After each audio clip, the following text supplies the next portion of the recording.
Hola amigos, en este video vamos a estudiar de la página 84 a la 89 de tu libro de español de cuarto grado de primaria. Te invito a que te suscribas al canal si no lo has hecho, regálame ese like y recuerda que te encuentras en MEX Primaria y no olvides compartir este video. Comenzamos.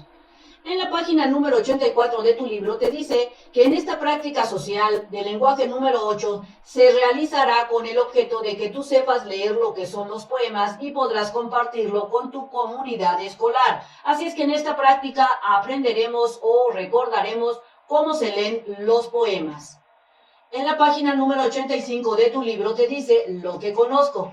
En equipo responderás la siguiente pregunta y si te la dejan de tarea podrías responder lo siguiente. Te preguntan, ¿qué saben acerca de lo que es la declamación? La declamación o declamar consiste en decir en voz alta un bello texto como un poema o tal vez leer una canción, dándole la entonación adecuada. En especial consiste en recitar cuando los actores están haciendo su papel, haciendo una obra de teatro, también estas personas están declamando porque están dándole esa entonación al momento de presentar la obra de teatro. Entonces, en conclusión, declamar consiste en darle esa entonación adecuada, ya sea a un poema o en el caso de los actores, declaman cuando están actuando en una obra teatral. En la parte de acá te dice que las rimas son un elemento presente en algunos poemas. Es decir, que cuando tenemos un poema, generalmente o en muchos poemas podemos encontrar lo que son las rimas. ¿Recuerdas en qué consiste? La rima entonces se puede decir que es un elemento rítmico dentro de un texto escrito como en los versos y tal vez tú te puedas preguntar qué es un verso. Un verso es una línea, como en este caso, en una oración dentro de lo que es un poema o una canción. Esto viene siendo lo que es un verso y dentro de los versos encontramos las rimas. ¿Cómo puede ser una canción o una poesía? Se trata entonces de un fenómeno acústico que lleva un ritmo porque se da cuando un grupo de fonemas se repiten en por lo menos dos versos. Esta repetición se da en la última vocal que lleve acento. Y aquí te dan un ejemplo. Luna termina en na o bien en una, y puna también termina en una. Así es que aquí está el fonema una, en las palabras luna y puna.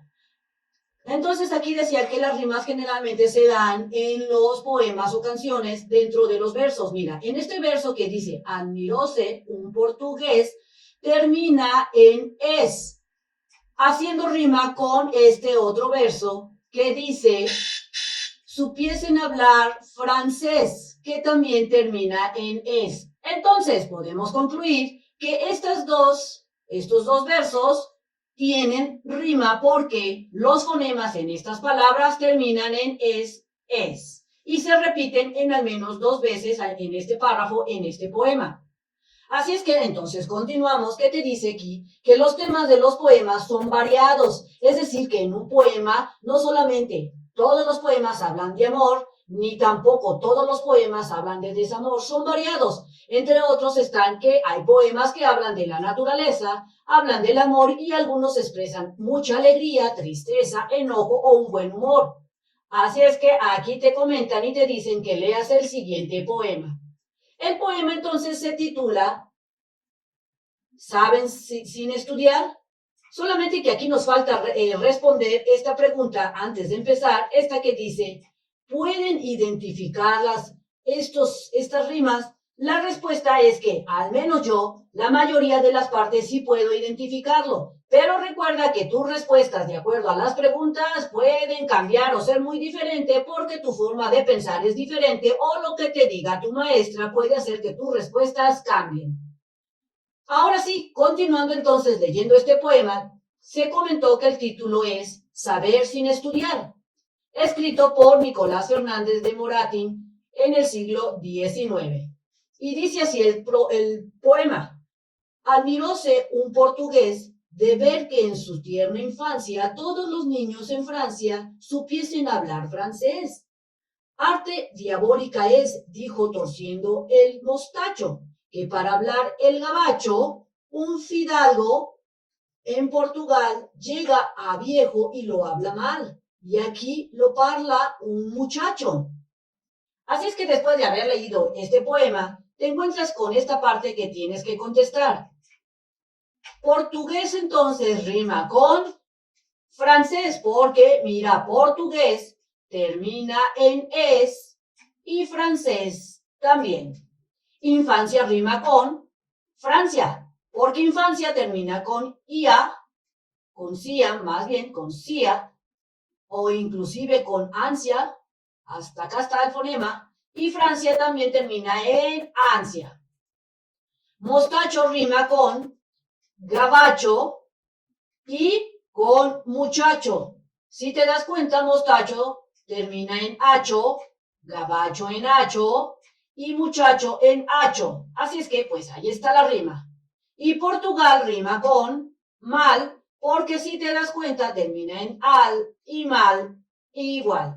Todas estas palabras fueron sacadas de aquí, de este poema. Mira, portugués es francés, infancia, termina en ansia con ansia de Francia. Mostacho, que termina en hacho, rima con gabacho, que termina en hacho, y también con muchacho, que termina en hacho, y Portugal rima con, que termina en al, rima con al. Listo. Pasando entonces a la página 86 de tu libro, te dice que en equipo leas el siguiente poema. Así es que si te lo dejan de tarea, lee con este poema, que de tal manera no olvides darle la entonación para que vayas practicando. Este poema se llama La flecha de oro, escrita por Miguel Antonio Caro. Yo busco una flecha de oro que, niño de una hada, adquirí y guarda el sagrado tesoro, me dijo, tu suerte está ahí. Mi padre fue un príncipe, quiere un día nombrar sucesor y aquel de 2 hijos prefiere que al blanco tirare mejor. Alisa fraterna en el llano, salimos con brío y con fe. La punta que arroja mi hermano, clavada en el blanco se ve. En tanto, mi loca saeta, lanzada con ciega ambición, por cima pasó de la meta, cruzando la etérea región. En vano en el bosque vecino, en vano la busco doquier.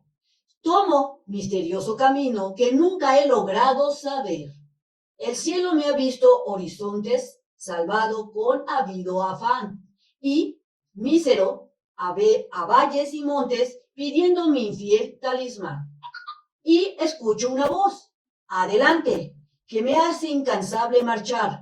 Repítela, el viento zumbante me sigue en la tierra y el mar. Yo busco la flecha de oro que, niño de una hada, adquirí y guarda el sagrado tesoro, me dijo, tu suerte está ahí. Luego de haber leído este poema, si no te sale a la primera, te recomiendo que lo leas varias veces para que des la entonación adecuada. Recuerda que tú puedes darle la entonación que más te guste o que te indique tu maestro. Pasando entonces a la página 87 de tu libro, te dice, repite la lectura del poema buscando su ritmo y empleen la entonación indicada por los distintos signos de puntuación. Te dice también que comenten con todo el grupo, lo platiquen en grupo, el uso de los signos de puntuación en el poema y la entonación que indica leerlo en voz alta. Así es que nos traemos los signos de puntuación para recordar. Recuerda que cuando se usa el punto es para hacer una pausa un poco grande. Punto y coma también te pone una pausa, coma igual pausa. Puntos suspensivos para indicar que algo va a pasar después. 2 puntos para indicar, por decir algo, una definición. El signo de admiración te indica que debes de entonarlo con una especie de sorpresa. El signo de interrogación, recuerda que debes de entonar cuando realizas una entonación, haciendo la pregunta adecuadamente y entonándola como, pues para hacer pregunta, porque es un signo, como se dice, o por hacer el repetitivo, es para preguntar. Entonces aquí te dejo algunos signos de puntuación que puedes tú utilizar. Por decir también que este signo de paréntesis se utiliza como para poner alguna nota que va dentro del texto, pero no precisamente va en contexto directo con la idea que tú quieres plasmar al estar escribiendo. Entonces, continuando, te dice que al finalizar la lectura contestes en tu cuaderno las siguientes preguntas. Después de haber leído una o varias veces el poema, contesta las preguntas. ¿De qué trata el poema? Este poema trata de que un joven hijo de un rey está buscando una flecha que le regaló una hada y que le dijo esta hada que la guardara, que tuviera cuidado con esa flecha porque era especial. Él perdió esa flecha al momento de estar compitiendo con su hermano para saber quién iba a ser el rey cuando muriera su padre. La siguiente pregunta es, ¿qué relación tiene el título con lo que dice?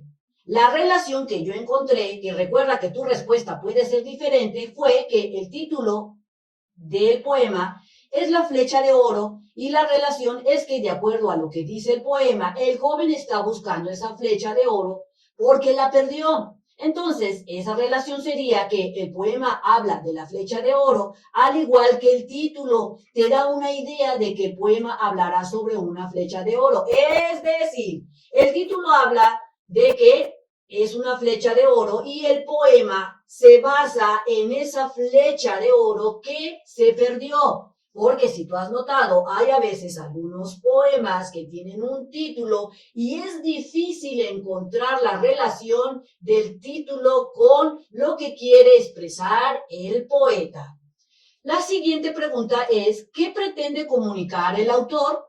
El autor pretende comunicar que, a pesar de que pueda ser joven, tú puedes ser una persona responsable cuidando lo que te pidan y que no debes perder. En el caso de la flecha, el joven pues estaba procurando encontrar esa flecha para ser responsable. ¿Reconoces la intención del poeta que permite identificar el motivo plasmado en el poema y transmitirlo al leerlo en voz alta? En mi caso sí lo reconozco porque el autor trata de decirte que a pesar de que eres joven, tú puedes ser responsable. El equipo realiza las siguientes actividades. Entonces, continuando con la página 87, vamos a realizar las actividades que serían, busque un poema, vas a buscar tú un poema, para que lo lleves al salón y antes de leer su poema frente al resto del grupo, vas a señalar los aspectos más importantes del texto que tú identifiques y al leerlo hagan énfasis en ellos. Así es que yo traje mi poema que me encontré, es una historia vulgar y lo que yo puedo identificar es que este poema está formada por dos estrofas, que mira, esta sería la primera estrofa y esta sería la segunda estrofa, la primera estrofa y la segunda estrofa. También podemos identificar que los versos pues son estas oraciones o estas líneas y que cada línea escrita se conoce como verso. Entonces, ahora sí leemos el poema, una historia vulgar. Así es el título que podemos ver y, como dijimos, está formada por dos estrofas. El perro no era mío. Yo lo encontré en una siesta por la orilla del río. Le hice un poco de fiesta, le halagué las ijadas y el dorso polvoriento, y él contento me puso las rodillas, sus dos patas mojadas. Mi corazón vació, ni bueno ni cruel, ante aquel animal tan solo y fiel, que me estaba esperando. Se conmovió en su hastío, silbando. Lo traje hasta mi umbral y me quedé con él como siempre hubiera sido mío. Otro de los aspectos que yo pude encontrar en este verso es que tiene rima. Por ejemplo, mío, que termina en io, termina o rima con río, que termina en io. Fiesta rima con siesta y fiestas son rimas. Hijadas termina en hadas, rima con mojadas. Y contento, que termina en ento, rima con polvoriento. Podemos entonces notar que esta poesía tiene rima entre sus versos. En el punto 2, dice que después que escuchen lo que sus compañeros eligieron de acuerdo a los poemas, en el 3 te dice que clasifiques los poemas agrupándolos por temas, seleccionen el que más te guste de todos. Si esta actividad te la dejan de tarea, tendrías que preguntarle a la maestra que te proporcione más poemas o bien, si solo te dice que clasifiques tu poema en una sola categoría, podrías hacerlo de la siguiente manera. La clasificación de poemas por temas puede ser que hable tu poema de amor o de animales, naturaleza, gente, países, tristeza y desamor. En el ejemplo que yo puse sobre este poema, que es una historia vulgar, yo la clasificaría en animales porque habla sobre un perro que fue adoptado por una persona. Recuerda que tu respuesta va a ser diferente porque tu poema va a ser otro, pero ya tienes una idea de cómo lo puedes clasificar. En el punto 4 te dice que repitas la lectura del poema elegido, que tú hayas elegido, e identifiques los sentimientos que les generas.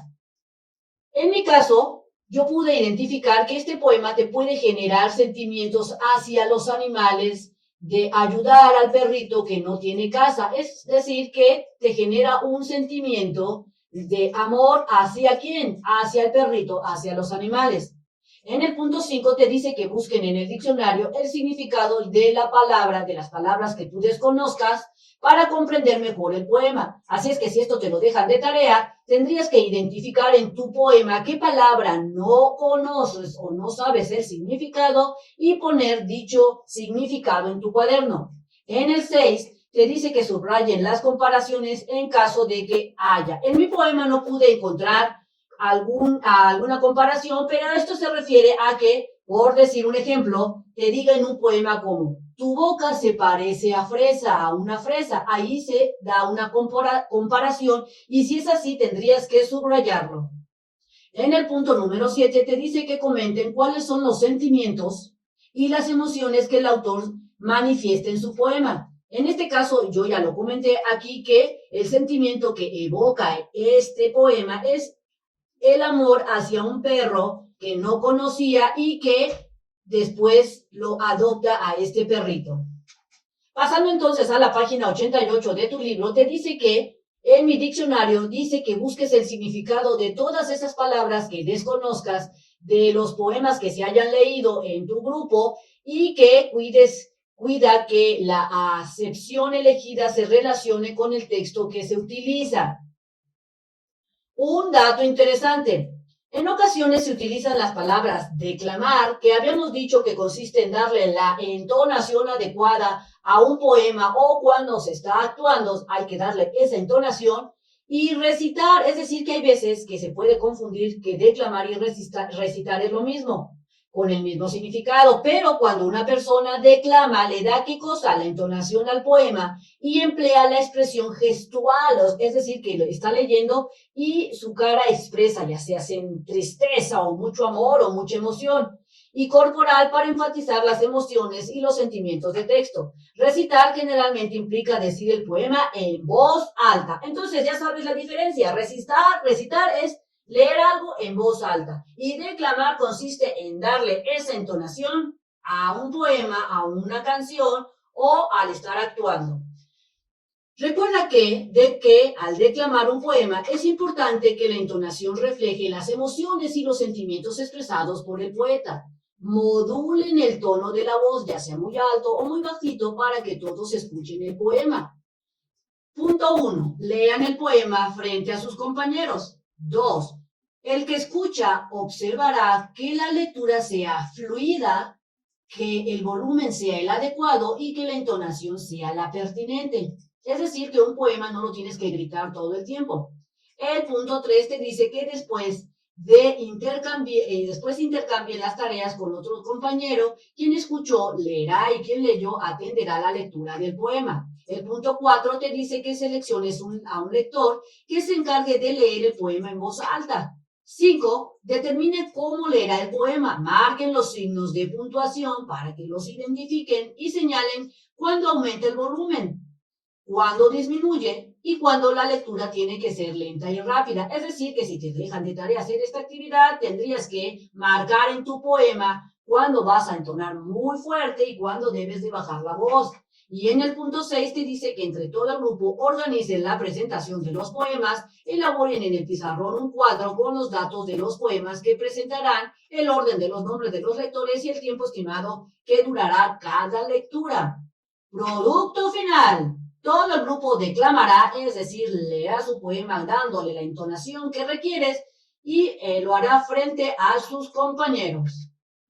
En la página 89 te dejo lo que es la autoevaluación y lo que yo pretendo mejorar de esta práctica social. Te la dejo aquí por si te interesa. Bien amigos, esto sería todo en este video. Espero te sirva la información. Si es así, suscríbete al canal. Te invito a que lo hagas y comparte este video. Nos vemos bien prontito en el próximo videito. Bye bye.